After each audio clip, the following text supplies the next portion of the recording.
ஹாலிடேஸ்னாலே அது நம்ம ஜிடி ஹாலிடேஸ் தான். GT holidays, south India's #1 travel brand.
தொடர் விடுமுறையொட்டி சென்னையில் ஆம்னி பேருந்துகளின் டிக்கெட் முன்பதிவானது விறுவிறுப்படைந்திருக்கிறது. அண்மை செய்தியாக பார்த்துக் கொண்டிருக்கிறோம். விவரங்களோடு இணைகிறார் எமது செய்தியாளர் தாய்மானவன். வணக்கம். இப்ப சென்னையிலிருந்து எந்தெந்த மாவட்டங்களுக்கு சிறப்பு பேருந்துகள் இயக்கப்படுகின்றன, மேலும் டிக்கெட் விற்பனை தொடர்பான விவரங்கள் என்னவாக இருக்கிறது? தொடர் விடுமுறை, வார இறுதி நாட்கள் மற்றும் பண்டிகை காலங்கள் என்றாலே ஆம்னி பேருந்துகளில் டிக்கெட் விற்பனை என்பது அதிகரிக்கக்கூடிய ஒரு சூழல் இருந்து வருகிறது. வழக்கமாக பொதுமக்கள் தங்களுடைய சொந்த ஊர்களுக்கு செல்வதற்கு வசதியாக ரயில்கள் மற்றும் பேருந்துகள் அரசின் சார்பில் இயக்கப்பட்டாலும் கூட தென் மாவட்டங்களுக்கு செல்வதற்கு பொதுமக்களுடைய விருப்ப தேர்வுகளுள் ஒன்றாக இருப்பது ஆம்னி பேருந்துகள். காரணம் என்னவென்றால் குறைவான நேரத்தில் இருப்பிடங்களுக்கு நேரடியாக செல்ல முடியும் என்பதன் காரணமாக ரயில் டிக்கெட் விற்று தீர்ந்தாலோ பேருந்துகளில் அரசு பேருந்துகளில் டிக்கெட் கிடைக்காத பட்சத்தில் உடனடியாக ஆம்னி பேருந்துகளை தேர்வு செய்து பொதுமக்கள் பயணம் செய்வது வழக்கமாக இருந்து வருகிறது. அப்படி வார விடுமுறை மற்றும் பண்டிகை காலங்களையொட்டி இவ்வாறு பயணம் மேற்கொள்ளக்கூடிய பயணிகளிடம் ஆம்னி பேருந்து உரிமையாளர்கள் கூடுதல் கட்டணம் வசூலிப்பதாக தொடர்ச்சியாக குற்றச்சாட்டுகள் என்பது முன்வைக்கப்படுகிறது. இந்த ஒரு சூழலில் தான் தமிழக போக்குவரத்துறையின் சார்பில் ஆம்னி பேருந்து ஆபரேட்டர்களை அழைத்து அவர்களோடு கலந்தாலோசித்து ஒரு கட்டண விவரம் என்பது கடந்த 2 ஆண்டுகளுக்கு முன்பு வெளியிடப்பட்டிருந்தது.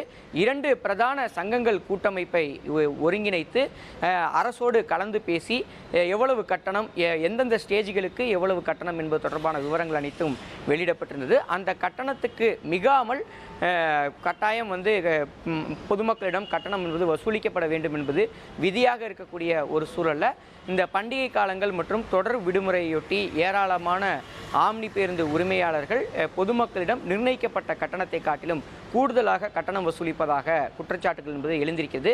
தற்போது மீண்டும் இந்த குற்றச்சாட்டு முன்வைக்கப்படுவதற்கு காரணம், நாளைய தினம் சுதந்திர தினம், அதன் தொடர்ச்சியாக 2 தினங்கள் விடுமுறையாக இருக்கக்கூடிய ஒரு சூழலில் ஏராளமான பொதுமக்கள் தங்களுடைய சொந்த ஊருக்கு பயணம் மேற்கொள்ள திட்டமிட்டிருக்கிறாங்க. குறிப்பாக தலைநகர் சென்னையிலிருந்து பார்த்தோம் என்றால் தென் மாவட்டங்களுக்கு பொதுமக்கள் ஏராளமானோர் சொந்த ஊருக்கு செல்வதற்கு பயணத்தை திட்டமிட்டிருக்கிறாங்க. இந்த முறை பார்த்தோம் என்றால் தொடர் விடுமுறை காரணமாக சிறப்பு ரயில்கள் என்பது இயக்கப்படாத ஒரு சூழலில், அறிவிப்பு என்பது இல்லாத ஒரு சூழலில் பொதுமக்களுடைய தேர்வாக இருப்பது அரசு பேருந்துகள். அரசு போக்குவரத்து கழகத்தின் சார்பில் ஏற்கனவே அந்த சிறப்பு பேருந்துகள் இயக்கம் தொடர்பாக அறிவிப்பு என்பது வெளியிடப்பட்டிருக்கிறது. வழக்கமாக இயக்கப்படக்கூடிய பேருந்துகளோடு சேர்த்து கூடுதல் பேருந்துகள் என்பது இயக்கப்பட்டாலும் கூட பொதுமக்களுடைய மற்றொரு தேர்வாக இருக்கக்கூடிய ஆம்னி பேருந்துகளில் பயணம் மேற்கொள்வதற்கு டிக்கெட்டுகளை வேகமாக புக் செய்யக்கூடிய காட்சிகளை நம்ம பார்க்க முடிகிறது. தனியார் செயலியில் இதன் காரணமாக ஆம்னி பேருந்துகளுடைய டிமாண்ட் அதிகரித்திருக்கக்கூடிய சூழல் கூடுதல் கட்டணம் வசூலிப்பதாக ஒரு குற்றச்சாட்டு எழுந்திருக்கிறது. வார நாட்களில் எவ்வளவு கட்டணம் நிர்ணயிக்கப்படுகிறதோ அதை காட்டிலும் 3 மடங்கு கட்டணம் என்பது வசூலிக்கப்படுவதாக ஒரு குற்றச்சாட்டு என்பது முன்வைக்கப்பட்டிருப்பதை பார்க்க முடிகிறது. குறிப்பாக தென் மாவட்டங்களாக மதுரை, திருநெல்வேலி, தூத்துக்குடி செல்வதற்கெல்லாம் கூடுதலாக கட்டணம் வசூலிக்கப்படுவதாக குற்றச்சாட்டு என்பது முன்வைக்கப்பட்டிருக்கிறது.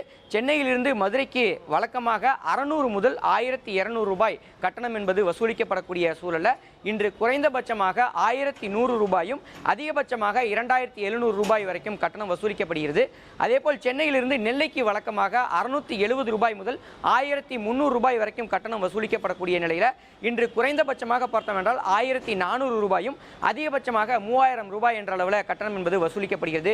இதேபோல் சென்னையிலிருந்து கன்னியாகுமரிக்கு வழக்கமாக ஆம்னி பேருந்துகளில் 1450 ரூபாய் முதல் 1600 ரூபாய் வரைக்கும் கட்டணம் என்பது வசூலிக்கப்படக்கூடிய சூழலில் இன்றைய தினம் குறைந்தபட்சமாக 2300 முதல் 3500 ரூபாய் கட்டணம் வசூலிக்கப்படுவதாக குற்றச்சாட்டு என்பது முன்வைக்கப்படுகிறது. இதேபோல கோவைக்கு ஆம்னி பேருந்துகளில் 570 ரூபாய் முதல் 1000 ரூபாய் வரைக்கும் வழக்கமான நாட்களில் கட்டணம் வசூலிக்கப்படக்கூடிய நிலையில் இன்றைய தினம் குறைந்தபட்சமாக 1560 ரூபாய் முதல் 3000 ரூபாய் வரைக்கும் கட்டணம் வசூலிக்கப்படுவதாக குற்றச்சாட்டு என்பது எழுந்திருக்கிறது. பொதுவாக ஏசி சீட்டர், ஏசி ஸ்லீப்பர் அது உள்ளிட்ட பல பேருந்துகளுக்கும் கட்டணம் என்பது கூடுதலாக வசூலிக்கப்படுவதாகவும் இயல்பை காட்டிலும் 3 மடங்கு அளவில் கட்டணம் வசூலிக்கப்படுவதாக பயணிகள் குற்றச்சாட்டை தெரிவிச்சுக்கிறாங்க. நேரடியாகவே சம்பந்தப்பட்ட ஆம்னி பேருந்து ஆபரேட்டர்கள் இந்த தனியார் செயலிலேயே இந்த கூடுதல் கட்டணத்தை வெளியிட்டு இந்த கட்டணம் வசூலிப்பதாக ஒரு குற்றச்சாட்டு முன்வைக்கப்படுகிறது. ஆம்னி பேருந்துகளில் கூடுதல் கட்டணம் வசூலிப்பது தொடர்பாக புகார்கள் கிடைக்கக்கூடிய பட்சத்தில் போக்குவரத்துறை நடவடிக்கை எடுக்கவும் தயாராக இருப்பதாக போக்குவரத்துறை அதிகாரிகள் தகவல் தெரிவிச்சிருக்காங்க. இது தொடர்பான ஒரு டோல் ஃப்ரீ எண்ணையும் போக்குவரத்துறை அதிகாரிகள் வெளியிட்டிருக்கிறாங்க. சம்பந்தப்பட்ட பயணிகள் டிக்கெட் புக்கிங் செய்யும் போது கூடுதல் கட்டணம் வசூலிப்பதாக ஒரு புகார் எழக்கூடிய பட்சத்தில் அது தொடர்பாக அந்த பேருந்து ஆபரேட்டர் மீது தகுந்த நடவடிக்கை எடுக்கவும் போக்குவரத்துறை தயாராகி இருப்பதாக தகவல்கள் வெளியிடப்பட்டிருக்கிறது. அது மட்டுமல்லாமல் இன்றைய தினம் ஏராளமான பொதுமக்கள் சொந்த ஊர்களுக்கு செல்ல இருக்கக்கூடிய ஒரு சூழலில் இன்று மாலை மற்றும் இரவு வேளைகளில் ஆம்னி பேருந்துகளில் நேரடியாக ஆர்டிஓக்கள் நேரடியாக சென்று அந்த எவ்வளவு கட்டணம் பெறப்படுகிறது என்பது தொடர்பான விவரங்களை பயணிகளிடமே கேட்டறிவதற்கு குழுக்களும் அமைக்கப்பட்டு ஆங்காங்கே அந்த சோதனையிலும் ஈடுபடுவதற்கு போக்குவரத்துறை தயாராக இருப்பதாக தகவல்கள் வெளியிடப்பட்டிருக்கிறது. வழக்கமாக பண்டிகை காலங்கள் மற்றும் விடுமுறை நாட்கள் என்றாலே இந்த ஆம்னி பேருந்துகளில் இந்த கூடுதல் கட்டணம் வசூலிப்பது என்பது தொடர்கதையாகிவிட்ட ஒரு சூழலில் அரசு நிர்ணயித்திருக்கக்கூடிய அந்த கட்டணத்தை முழுமையாக பின்பற்றி ஆம்னி பேருந்துகள் கட்டணத்தை பின்பற்ற வேண்டும் என்பது பயணிகளுடைய வேண்டுகோளாக இருக்கிறது. எனவே வரும் நாட்களில் இந்த ஆம்னி பேருந்துகளில் அந்த கட்டண கொள்ளை தொடர்பாக விரிவான விசாரணையை தொடர்ச்சியாக நடத்தி அவ்வப்போது கள ஆய்வு மேற்கொண்டு அந்த பேருந்துகள் மீதான நடவடிக்கையை துரிதப்படுத்த வேண்டும் என்பது பயணிகளுடைய கோரிக்கையாகவும் இருந்து வருகிறது.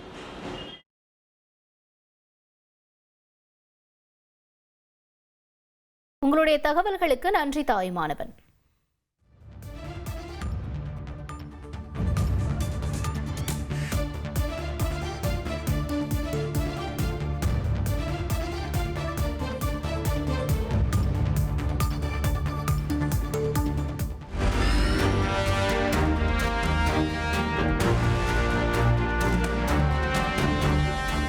ஹாலிடேஸ்னாலே அது நம்ம GT ஹாலிடேஸ் தான். GT holidays, south India's #1 travel brand. இனி செல்லும் இடமெல்லாம் செய்தி. தந்தி டிவியின் வாட்ஸ்அப் சேனலை ஃபாலோ பண்ணினா செல்ல இருக்கும் இடமெல்லாம் செய்தி. இதோ QR கோட் இப்பவே ஸ்கேன் பண்ணுங்க, ஃபாலோ பண்ணுங்க.